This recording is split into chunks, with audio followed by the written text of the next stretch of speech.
पौराणिक कथा के अनुसार किसी नगर में एक साहूकार रहता था। उसके घर में धन की कोई कमी नहीं थी, लेकिन उसकी कोई संतान नहीं थी, जिस कारण वह बेहद दुखी था। पुत्र प्राप्ति के लिए वह भगवान शिव की पूजा करता, हर सोमवार व्रत रखता और पूरी श्रद्धा के साथ मंदिर में जाकर भगवान शिव और माता पार्वती की पूजा किया करता।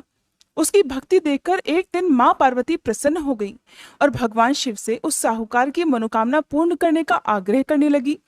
देवी पार्वती की इच्छा सुनकर भगवान शिव ने कहा, हे पार्वती, इस संसार में हर प्राणी को उसके कर्मों के अनुसार फल मिलता है और जिसके भाग्य में जो हो उसे भोगना ही पड़ता है।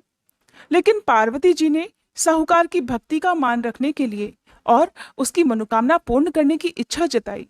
माता पार्वती के आग्रह पर भगवान शिव ने साहूकार को पुत्र प्राप्ति का वरदान तो दिया, लेकिन साथ ही ये भी कहा कि उसके बालक की आयु केवल 12 वर्ष होगी। माता पार्वती और भगवान शिव की इस वार्ता को साहूकार सुन रहा था। उसे सुनकर ना तो इस बात की खुशी हुई और ना ही दुख, बल्कि वह तो पहले की तरह ही भगवान शिव की पूजा करता रहा।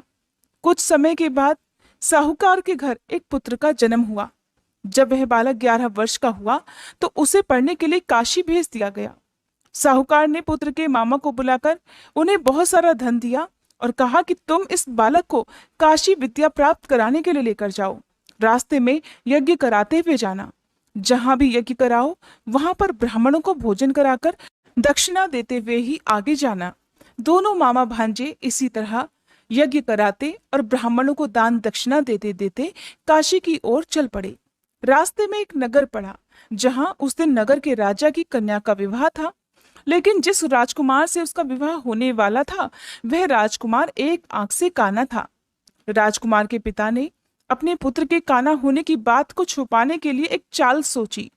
साहूकार के पुत्र को देखकर उसके मन में एक विचार आया। उसने सोचा, क्यों ना इस लड़के को दूल्हा बनाकर राजकुमारी से विवाह करा दूं। विवाह के बाद इसको धन देकर विदा कर दूंगा और राजकुमारी को अपने नगर ले जाऊंगा। लड़के को इस प्रकार दूल्हे के वस्त्र पहनाकर राजकुमारी से विवाह करा दिया गया। लेकिन साहूकार का पुत्र बहुत ईमानदार था। उसे यह बात बिल्कुल ठीक नहीं लगी। उसने अवसर पाकर राजकुमारी की चुन्नी के पल्ले पर लिख दिया कि राजकुमारी, तुम्हारा विवाह तो मेरे साथ हुआ है, लेकिन जिस राजकुमार के संग तुम्हें भेजा जाएगा वह एक आंख से काना है। मैं तो काशी विद्या पढ़ने जा रहा हूँ। जब राजकुमारी ने चुन्नी पर लिखी हुई बातें पढ़ी तो उसने अपने माता पिता को यह बात बताई। राजा ने बात जानकर अपनी पुत्री को विदा नहीं किया, जिससे बारात वापस चली गई। दूसरी ओर साहूकार का बेटा और उसका मामा काशी पहुंच गए और वहां जाकर उन्होंने यज्ञ किया। जिस दिन लड़के की आयु 12 वर्ष हुई, उसी दिन यज्ञ रखा गया। लड़के ने अपने मामा से कहा कि आज मेरी तबीयत कुछ ठीक नहीं है। सुनकर मामा ने कहा, तो तुम अंदर जाकर सो जाओ। शिवजी के वरदान अनुसार कुछ ही क्षणों में उस बालक के प्राण निकल गए। मृत भांजी को देखकर उसके मामा ने विलाप शुरू कर दिया। संयोगवश उसी समय शिवजी और माता पार्वती उधर से जा रहे थे। पार्वती जी ने भगवान शिव से कहा कि प्राणनाथ, मुझे इसके रोने का स्वर सहन नहीं हो रहा। आप कृपया इस व्यक्ति के कष्ट को अवश्य दूर कीजिए।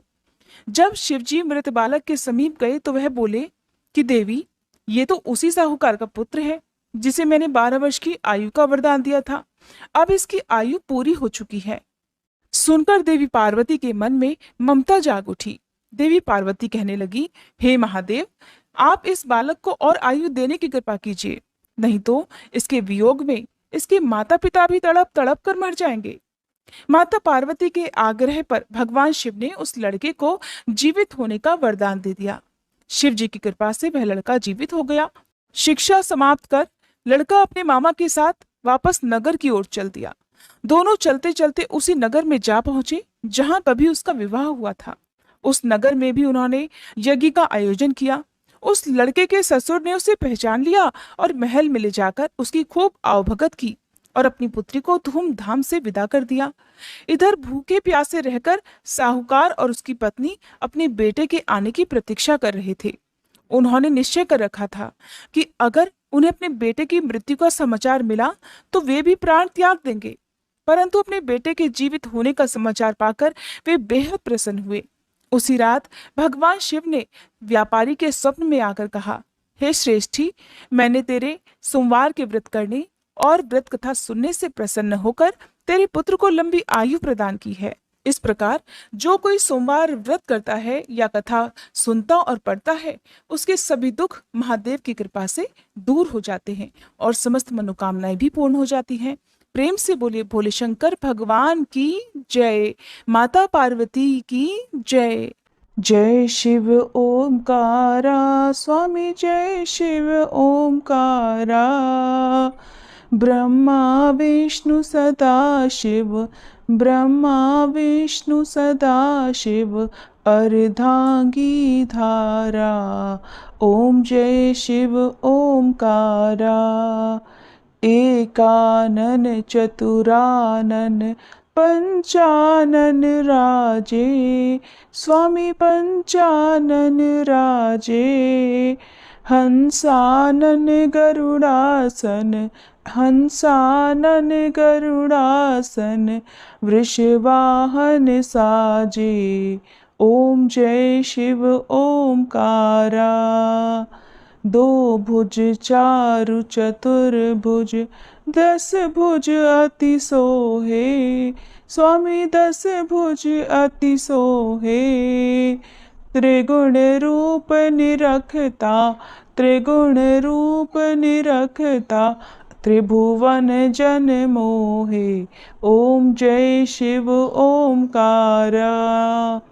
अक्षमाला वनमाला, रुंडमाला धारी, स्वामी रुंडमाला धारी। चंदन मृग मद सोहे, चंदन मृग मद सोहे, भाले शशिधारी। ओम जय शिव ओमकारा। श्वेतांबर पीतांबर, बाघांबर अंगे, स्वामी बाघांबर अंगे। सनकादिक गरुड़ादिक, सनकादिक गरुड़ादिक, भूतादिक संगे। ओम जय शिव ओमकारा। कर के मध्य कमंडल, चक्र त्रिशूलधारी, स्वामी चक्र त्रिशूलधारी। सुखकारी दुखहारी, सुखकारी दुखहारी, जग पालनकारी। ओम जय शिव ओमकारा। ब्रह्मा विष्णु सदा शिव, जानत अविवेका, स्वामी जानत अविवेका। प्रणवाक्षर में शोभित, प्रणवाक्षर में शोभित, ये तीनों एका। ओम जय शिव ओमकारा। त्रिगुण स्वामी जी की आरती जो कोई नर गावे, स्वामी जो कोई नर गावे। कहत शिवानंद स्वामी, रटत भोलानंद स्वामी, सुख संपत्ति पावे। ओम जय शिव ओमकारा। ओम जय शिव ओमकारा। स्वामी जय शिव ओमकारा। ब्रह्मा विष्णु सदा शिव, अर्धांगी धारा। ओम जय शिव ओमकारा। ओम जय शिव ओमकारा।